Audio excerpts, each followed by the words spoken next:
Проект Училище за всички представя интервю по темата «Моите корени и културното многообразие около мен».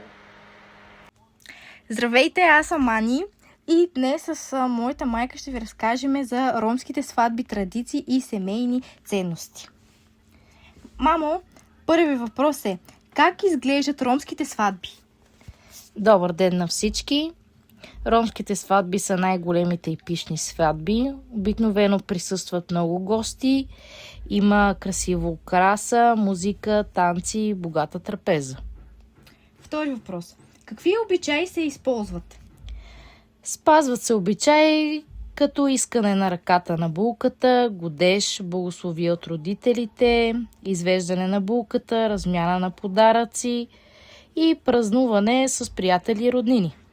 Трети въпрос: колко време продължават сватбите? Най-често продължават 2-3 дни, зависи в каква общност. Четвърти въпрос: каква е ролята на семейството? Семейството има много важна роля. Родителите и близките помагат в подготовката на сватба и подкрепата на младото семейство. Пети въпрос: какви песни и танци има? Изпълняват се традиционни ромски песни, народна музика, съвсем различна музика. Шести въпрос: какви храни се приготвят? Различни храни се приготвят, салати, ордьовари, традиционни като за всички сватби. Седми въпрос: какво означава уважението в семейството?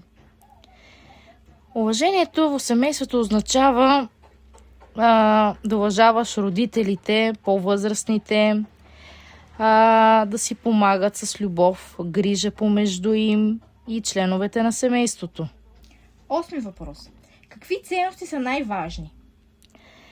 Любов, уважение, честност, вярност, единство и подкрепа на семейството. Девети въпрос: какво учат родителите децата за семейството и отношението между хората?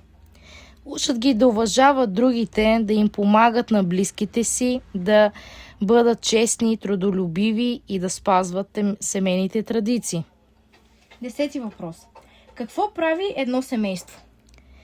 Едно семейство прави любовта, уважението, доверието, взаимната подкрепа, разбирателството, грижата един за друг. Правят едно семейство силно.